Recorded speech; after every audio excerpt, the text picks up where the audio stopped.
Nós estamos dentro do conceito em que há muita facilidade do conhecimento, há muitas discussões teológicas, e que está deixando muitas pessoas em parafusos, e que as pessoas estão perdendo o sentido da verdadeira mensagem do Evangelho. E a mensagem do Evangelho é a boas novas de Cristo no teu coração. A mensagem do Evangelho é Cristo querendo te resgatar do mundo das trevas para a sua maravilhosa luz.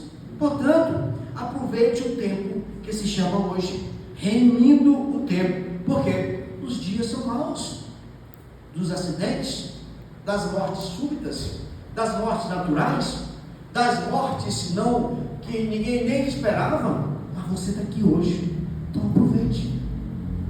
aproveite essa oportunidade. Quando você entende isso e você aproveita a oportunidade, note que o verso 17 fala: você vai procurar entender uma coisa fantástica, é entender o que é a vontade de Deus. Dá uma aumentadinha um pouquinho, Evandro, por favor, o meu retorno aqui está ruim. Você vai entender o que é a vontade de Deus. Note que fala o verso 17: por essa razão. Que razão é essa?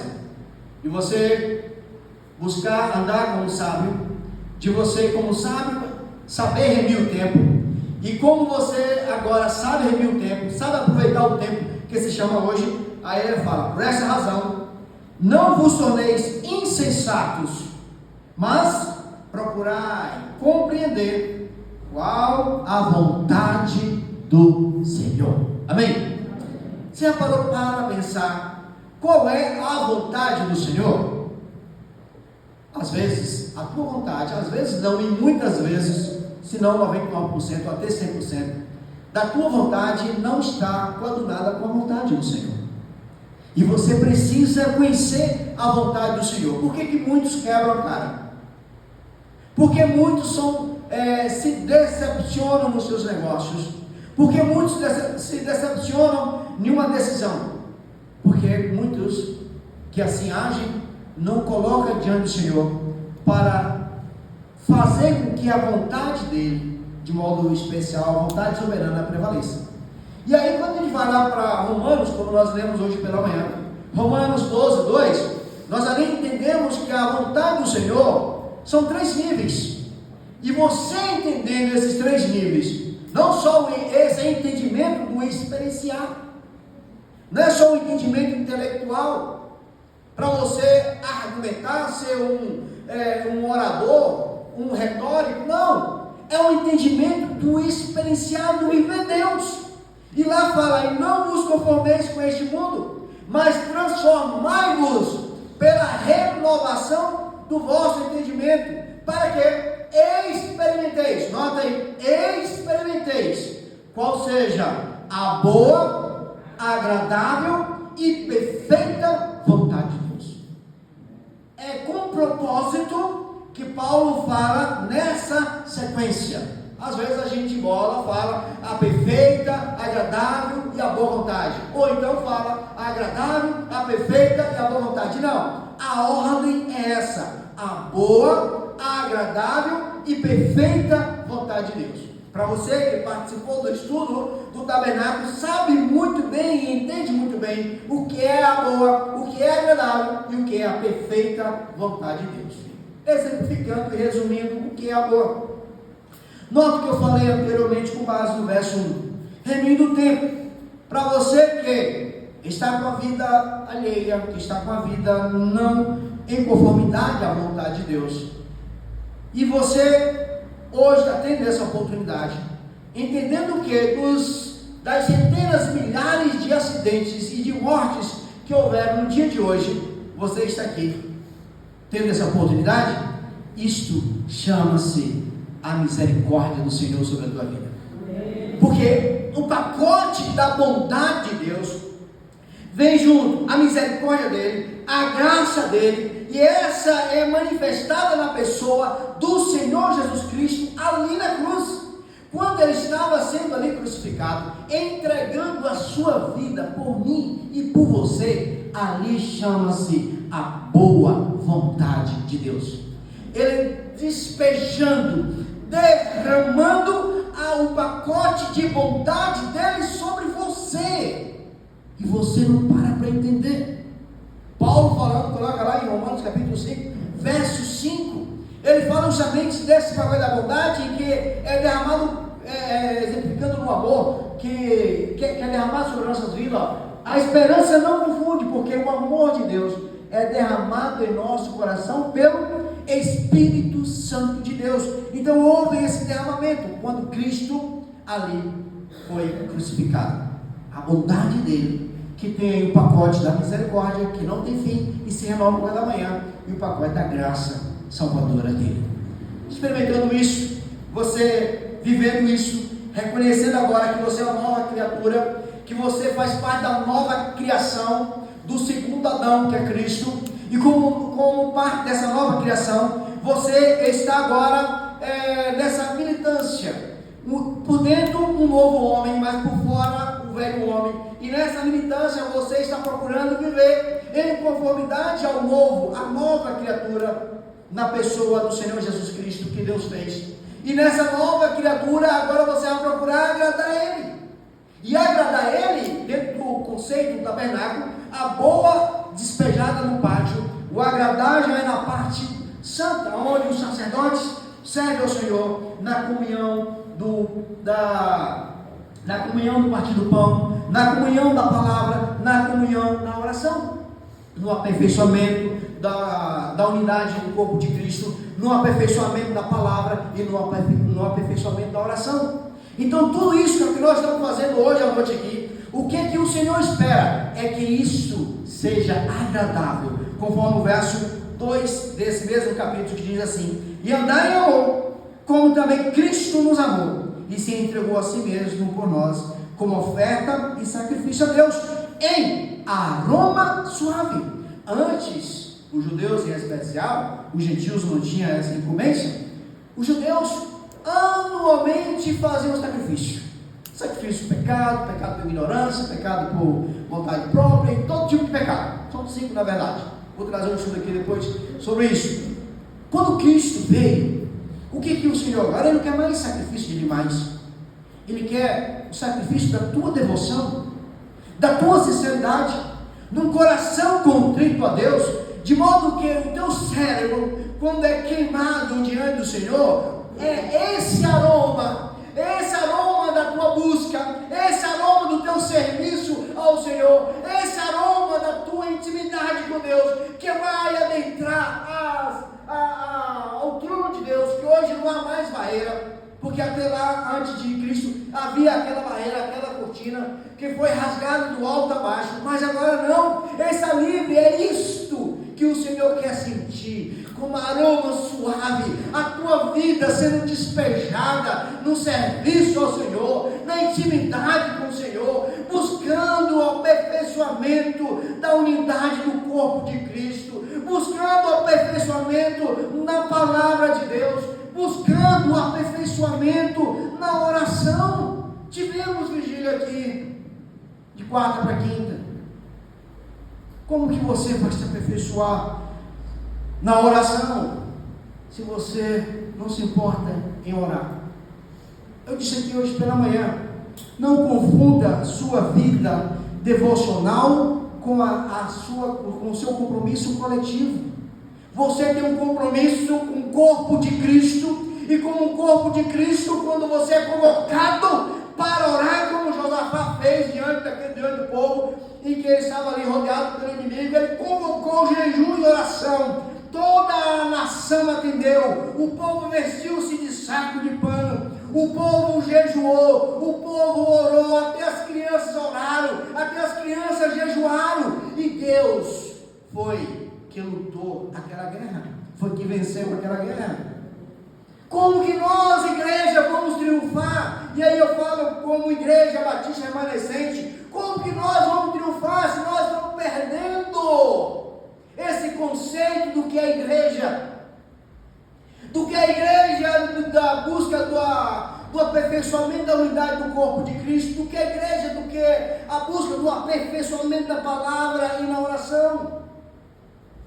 Isto, quando a gente experiencia, quando a gente busca, quando a gente vive, a gente vai experimentar, como Paulo fala aos Romanos 12:2, vamos experimentar qual seja a boa, agradável e perfeita vontade de Deus.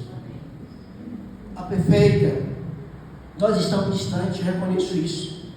A perfeita já está no patamar do nosso serviço, alusivo ao tabernáculo, do lugar santo do santo, onde só entrava o sumo sacerdote, já um nível de uma maturidade extraordinária. Esse nível da maturidade que Paulo exemplifica aqui no verso 18, mas coordenado com Gálatas 5:22, que nós entendemos quando ele fala, uma vez que experimentamos a vontade de Deus como boa, agradável e perfeita, nós vamos entender o que é o enchimento do Espírito Santo em nossas vidas, conforme ele fala no verso 18, e não vos embriagueis com vinho, no qual há dissolução, mas enchei-vos do Espírito. A igreja estava passando por uma coisa nova.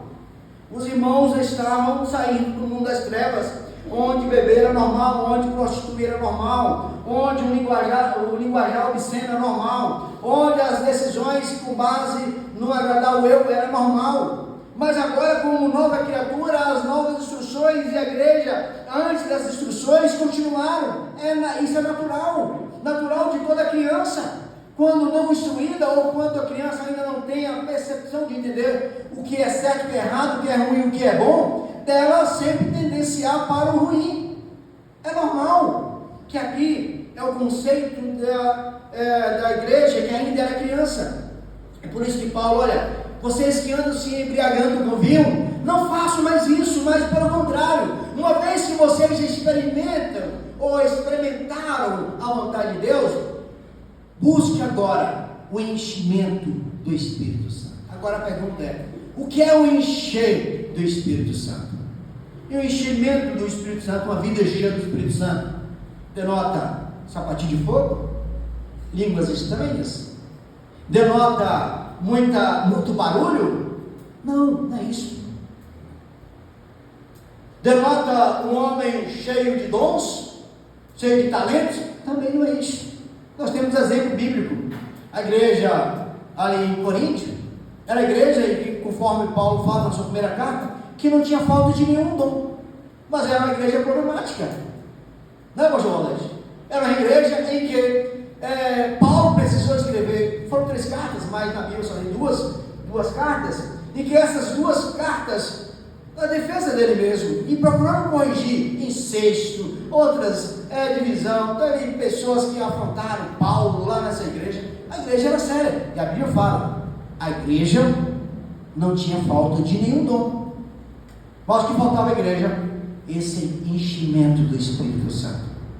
O enchimento do Espírito Santo significa você chegar num patamar, no ápice do que o Senhor quer na sua vida nesse mundo.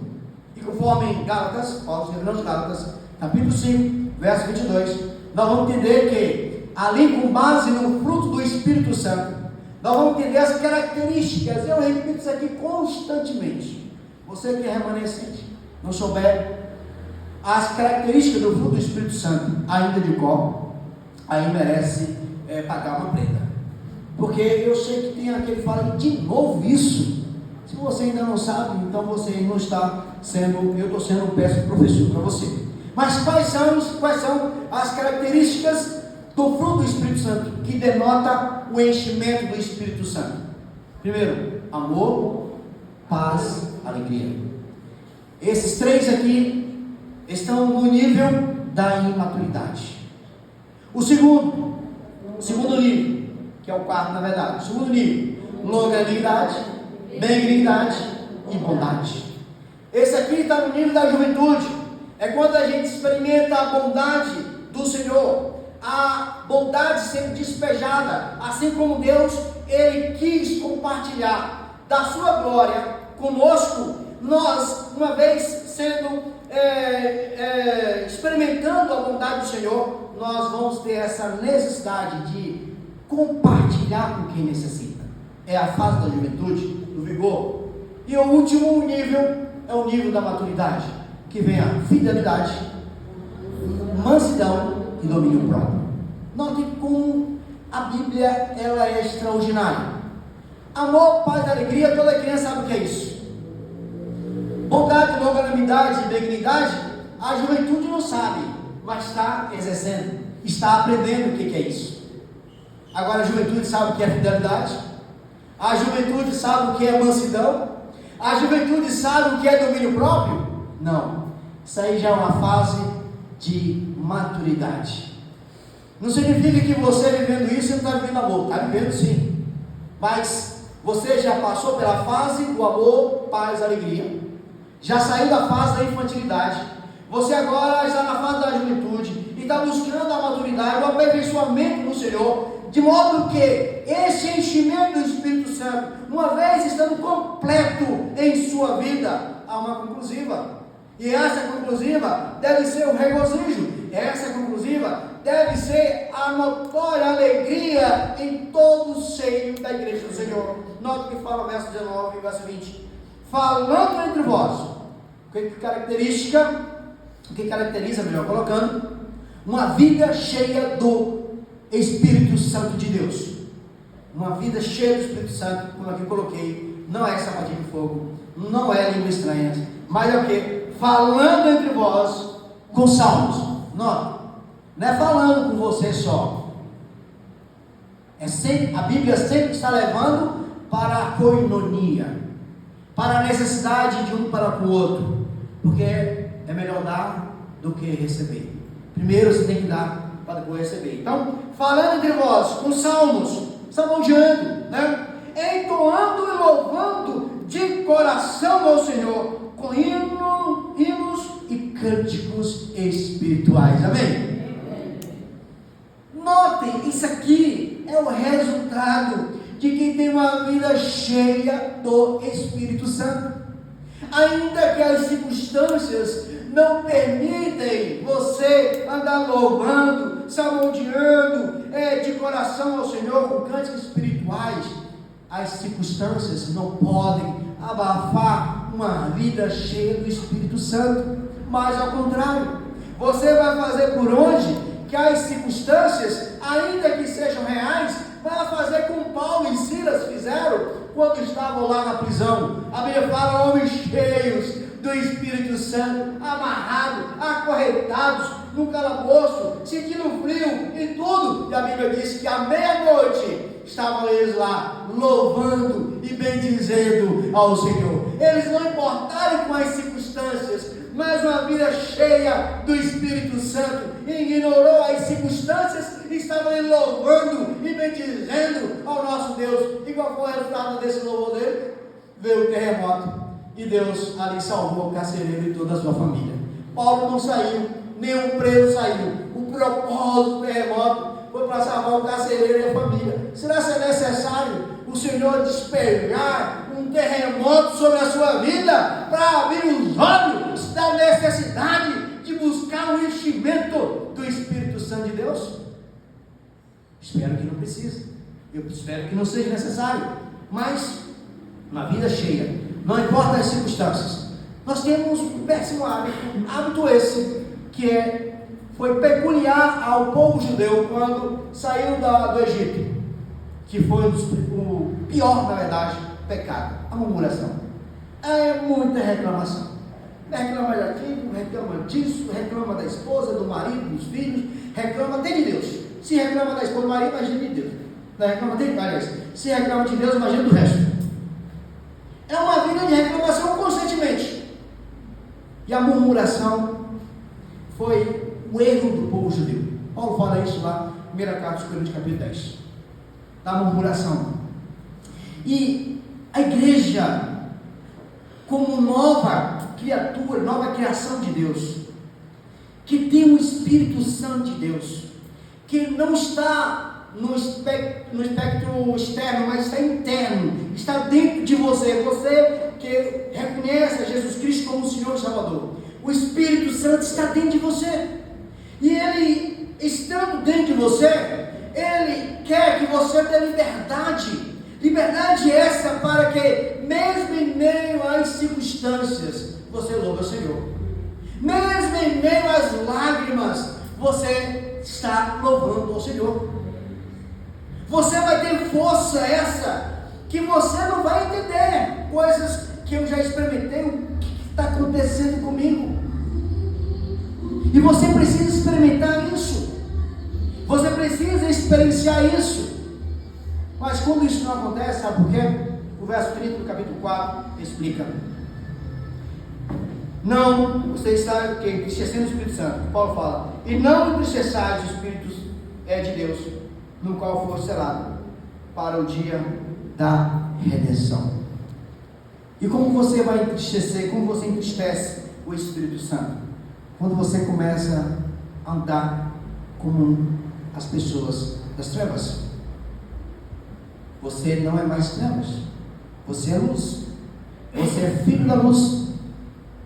E como filho da luz, se você busca as coisas das trevas, você está entristecendo aquele que Deus deu para te auxiliar, para ser o teu mestre, para ser o teu professor, para ser o teu guia.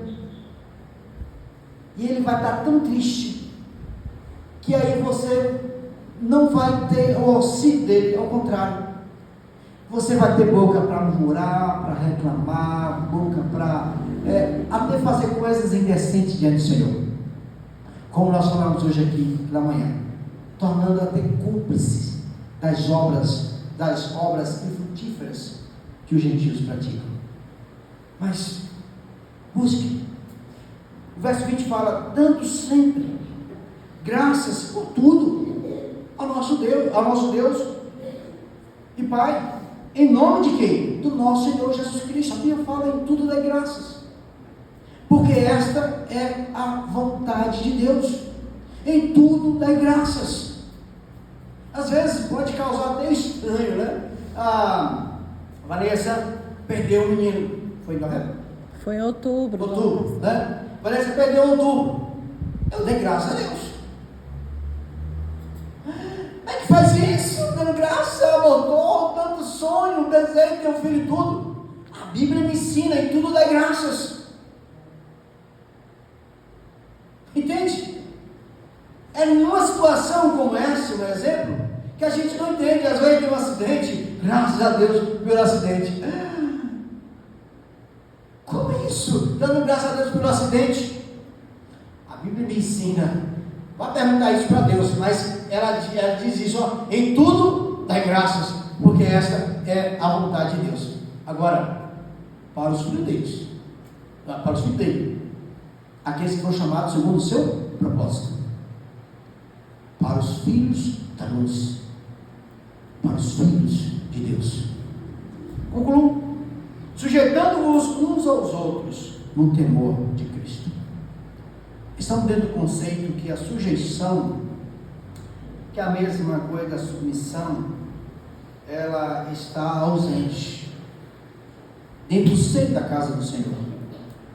Autoridade pastoral, autoridade dos anciãos, até mesmo a sujeição de uns para com os outros, conforme a Bíblia nos orienta.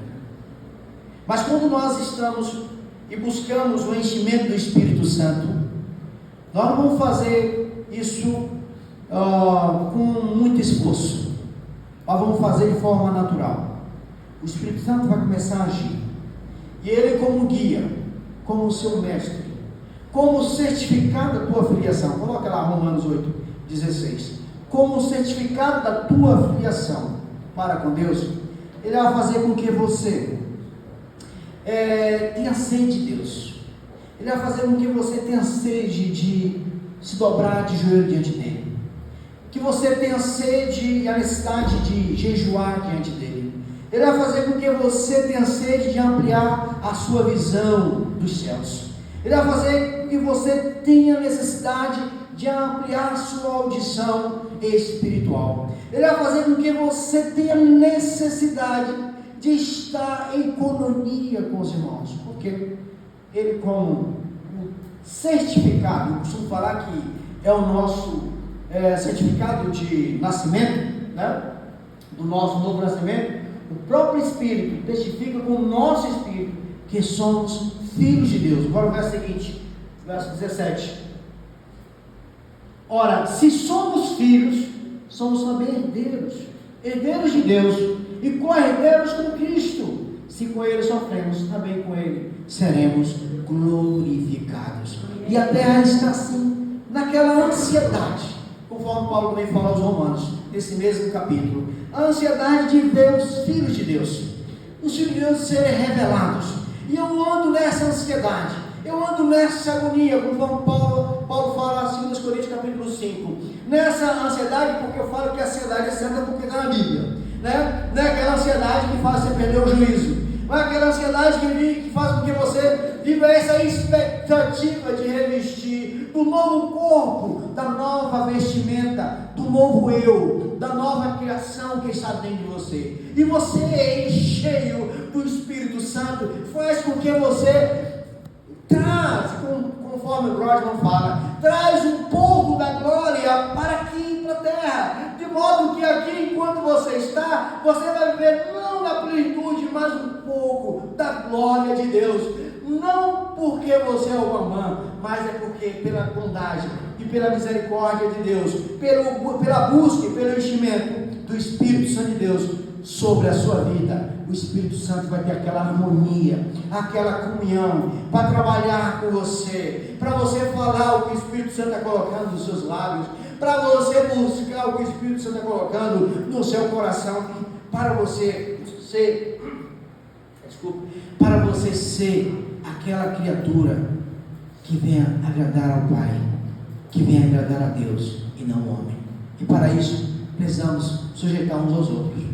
Não tem como a vida solo, não tem justificativa para a vida dos desigrejados, não tem justificativa. Mas eu preciso de você, você precisa de mim. Nós precisamos de Cristo até o fim, sem cessar, sem vacilar. Dá para cantar isso aí, Beni? Vamos cantar?